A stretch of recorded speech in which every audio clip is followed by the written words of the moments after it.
जय हिंद दोस्तों। तो आज का टॉपिक है CGGS central government employ group insurance scheme 1918 का स्कीम है। तो ये स्टार्ट हुआ था 1 नवंबर 1980 को। तो इसका जो इफेक्ट में आया था वो आया था 1/1/1982 से। तो मंथली कंट्रीब्यूशन 1/1/1990 से कितना होता है, ये ग्रुप वाइज होता है। ग्रुप ए का 120 रुपये, ग्रुप बी का 60 रुपये, ग्रुप सी का 30 रुपीज़। तो इसका जो कंट्रीब्यूशन है वो डिपॉजिट कहाँ होता है, पब्लिक अकाउंट्स ऑफ इंडिया में। पब्लिक अकाउंट्स ऑफ इंडिया में होता है, ना कि कंसोलिडेटेड अकाउंट ऑफ इंडिया में होता है।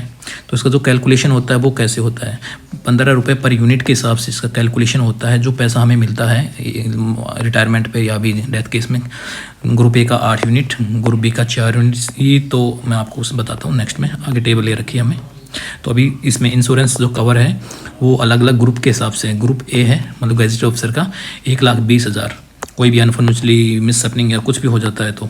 ग्रुप बी का है 60,000 रुपये, ग्रुप सी का 30,000 है। तो 2011 के बाद ग्रुप डी के जो एम्प्लॉय थे उनको भी सी मतलब कि 30 रुपीज़ ही उनका कंट्रीब्यूशन कर दिया गया था।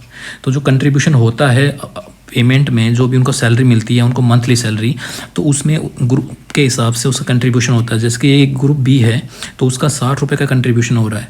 इसमें 2 एलिमेंट होते हैं, एक तो इंश्योरेंस का एलिमेंट होता है, एक saving insurance fund, saving fund बोल देते हैं। तो इंश्योरेंस फंड का 30% कटता है, वो जो अमाउंट है उसका 30%। तो यहाँ नीचे मैंने कैलकुलेशन करके भी शो कर रखा है कि 60 का 30% 18 है। ये तो इंश्योरेंस फंड या रिस्क कवर होता है।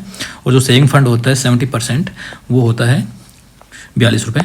तो इसका जैसे कि एग्जांपल लेते हैं कि डेट ऑफ ज्वाइनिंग किसी का 2 जनवरी 2024 है, तो उसका 2 जनवरी 2024 है तो उसका 31 दिसंबर 2024 तक इंश्योरेंस फंड ही कटेगा ओनली। जो कंट्रीब्यूशन है उसका 30%। अगर ग्रुप के हिसाब से किसी का 30, ग्रुप सी का एम्प्लॉय है तो 30% मतलब कि उसका 9 रुपये ओनली इंश्योरेंस फंड ही कटेगा। रिस्क कवर इंश्योरेंस मतलब कि 9 रुपये, 18 रुपये, 27 रुपये मुझे उस साल का इंश्योरेंस या रिस्क कवर मिल जाएगा। और उसका जो सेविंग फंड है, सेविंग एलिमेंट है, वो कब से कटना शुरू होगा, तो वो नेक्स्ट 1 जनवरी 2025 से उसका सेविंग एलिमेंट कटना शुरू होगा। इंश्योरेंस फंड तो उसका कट ही रहा है जब से वो एनरोल हुआ है। तो अभी नेक्स्ट इसका जो कैलेंडर ईयर है उसके हिसाब से इंटरेस्ट का जो कैलकुलेशन होता है वो होता है। प्रमोशन के केस में क्या होता है कि कोई भी एम्प्लॉय है, ग्रुप सी का एम्प्लॉय है, 15 मई 2024 को मान लो उसने प्रमोशन लिया, ग्रुप सी से ग्रुप बी में आ गया, तो ग्रुप बी का तो जो कंट्रीब्यूशन है वो 60 रुपीज़ है। तो क्या होगा कि उसका उस साल मतलब कि 31 दिसंबर तक उसका जो कंट्रीब्यूशन है वो 30 रुपीज़ ग्रुप सी के हिसाब से ही चलेगा। और जो आने वाली 1 जनवरी है नेक्स्ट ईयर ऑफ 1 जनवरी, तो इसको 60 रुपीज़ उसका कंट्रीब्यूशन स्टार्ट हो जाएगा। तो और इसको इंश्योरेंस कवर क्या मिलेगा, तो जो उस साल का जो 31 दिसंबर है उस साल का, उस तब तक तो उसको वही ग्रुप सी के हिसाब से मतलब कि 30,000 का ही इंश्योरेंस कवर मिलेगा। और आगे से नेक्स्ट 1 जन से उसका हो जाएगा 60 रुपीज़, तो उसका 60,000 इंश्योरेंस कवर हो जाएगा। तो जो फाइनल एग्जिट होता है वो जैसे कि सुपर रेनोवेशन रिटायरमेंट है, उसका क्या, उसमें क्या मिलता है एक एम्प्लॉय को, तो उसमें उसका ओनली सेविंग फंड मिलता है। उस सेविंग फंड कितना मिलता है उसका कैलकुलेशन हम आगे करेंगे, जो नीचे टेबल दे रखा है इसमें। और जो डेथ केस होता है उसमें सेविंग का तो एलिमेंट का तो जो मिलता ही है, इंश्योरेंस का फंड भी मिलता है। इंश्योरेंस मतलब कि ग्रुप के हिसाब से, अगर ग्रुप सी है तो उसको 30,000 अलग से सेविंग फंड के अलावा, और ग्रुप बी है तो 60,000, ग्रुप ए है तो 1,20,000। और जो कैलकुलेशन होता है वो होता कैसे कि उसको रिटायरमेंट पर कितना, हाँ तो कैलकुलेशन देखिए। अब इसका कैलकुलेशन है वो बहुत ही इजी है। कैसे कि जिसका जो क्वार्टरली टेबल निकलता है, जो डिपार्टमेंट ऑफ एक्सपेंडिचर है मिनिस्टर ऑफ फाइनेंस का, वो हर साल मतलब साल में 4 बार टेबल निकालता है।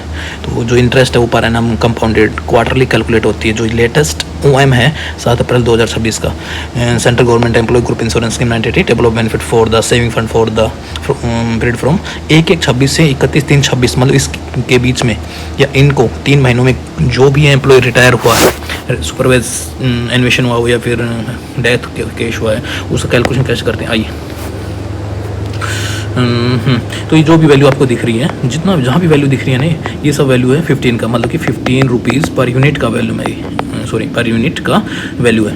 तो एक एम्प्लॉय है जिसका डेट ऑफ अपॉइंटमेंट कितना है 13 फरवरी 1989, मतलब कि 13 फरवरी को वो एनरोल हुआ है, तो उसका जो इंश्योरेंस कवर आएगा उसको उस साल का। तो लेकिन उसका जो एक्चुअली जो एनरोलमेंट है सेविंग प्लस में इंश्योरेंस कवर का, वो है 1 जनवरी 1990 से।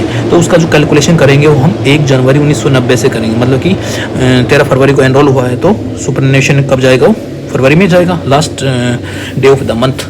तो 28 फरवरी को उसका सुपरएनुएशन है। तो मतलब कि यहाँ से वो यहाँ भर्ती हुआ है, लेकिन उसका कटना कहाँ से शुरू हुआ सेविंग फंड यहाँ से। तो जिस मंथ वो रिटायर जा रहा है, मतलब कि 31,317.48 वैल्यू है, ये जो वैल्यू है 15 की है, लेकिन उसका कटा कितना है 30 रुपीज़ कटा है, मतलब कि 2 टाइम्स डबल 2 यूनिट। तो इसको हम 2 गुना कर देंगे, तो ये जो अमाउंट आएगा ये रिटायरमेंट पर उसको मिलेगा। अगर वो ग्रुप सी से ही रिटायर चला जाता है ओनली, तो उसको ये अमाउंट मिलेगा। लेकिन ऐसा हो सकता है कि उसका बाद में प्रमोशन हो गया हो और ग्रुप बी में आ गया हो, मतलब कि 2011 में वो ग्रुप बी में प्रमोट हो गया हो, लेकिन उसका फिर वही है, सॉरी 2012 में क्या प्रमोशन हो गया हो, तो सॉरी हाँ ठीक है 2011 में प्रमोशन हुआ है, लेकिन 2012 से उसका 60 रुपीज़ कटना शुरू होगा ना भाई, ग्रुप चेंज हो गया तो 3158.09 रुपीज़ है ना। ये वैल्यू किसकी है बता, कि हर यूनिट 15 रुपीज़ का वैल्यू है, तो ये वैल्यू है 15 रुपीज़ का। लेकिन यहाँ से उसका 60 रुपीज़ कटना शुरू हुआ, तो मतलब कि 4 गुना 4 टाइम्स। तो इसको हम 4 से गुना नहीं करेंगे, 2 से करेंगे, क्योंकि 2 तो ऑलरेडी हम ले चुके हैं, 2 से करेंगे। तो ये अमाउंट मतलब कि ये जो अमाउंट आएगा ये प्लस में ये दोनों उसको रिटायरमेंट पर मिलेगा। लेकिन ऐसा हो सकता है कि वो लास्ट में ग्रुप ए में पहुंच गया हो, जैसे कि ये पहुंच गया कब 2024 में, तो 2024 में उसका कितना रुपए कट रहा था, वही 60, लेकिन 24 में रिटायरमेंट, वो सॉरी 24 में क्या हुआ, प्रमोशन हो गया, तो 25 में क्या हुआ उसका, 25 में उसका 120 रुपये कंट्रीब्यूशन होना शुरू हो गया, तो 152.75 उसका 15 रुपीज़ का वैल्यू है ही। तो 8 यूनिट मतलब कि 8 टाइम्स 8 गुना उसका होना चाहिए, यहाँ पर 8 गुना, लेकिन क्या 2 गुना प्लस 2 4 ले चुके हैं, तो 4 से गुना और कर देंगे, मतलब कि ये अमाउंट प्लस दिस अमाउंट, ये अमाउंट उसको retirement superannuation retirement from service SRS 60 साल उसका जॉब होने पर उसको टोटल मिलेगा फाइनल पेमेंट। अगर उसका थोड़ा दिन 1 दिन 2 4 5 दिन या 1 महीने पहले भी उसका डेथ हो जाता है अनफॉर्चुनेटली, सॉरी ऐसा नहीं हो, भगवान करे किसी के साथ ना हो, तो इंश्योरेंस प्लस में सेविंग का तो मिलना है ही है, लेकिन इंश्योरेंस एलिमेंट भी मिलेगा। जैसे ग्रुप ए ऑफिसर है तो उसका 1,20,000 प्लस में सेविंग फंड। तो ये इसका कैलकुलेशन है, और कोई क्यूरी हो या फिर कोई सवाल हो आपका कैलकुलेशन से, या कोई भी क्वेश्चन हो, तो आप कमेंट्स में लिख दें, मैं रिप्लाई ज़रूर दे दूँगा। Thank you. तो लाइक कर दें, शेयर कर दें अगर आपको ये जानकारी अच्छी लगी हो, या ऐसी और जानकारियाँ चाहते हो किसी भी टॉपिक पे, टॉपिक भी लिख सकते हैं कि आपको किस टॉपिक के बारे में आपको जानकारी चाहिए, तो सब्सक्राइब कर लीजिए। मिलते हैं अगली वीडियो में। Thank you.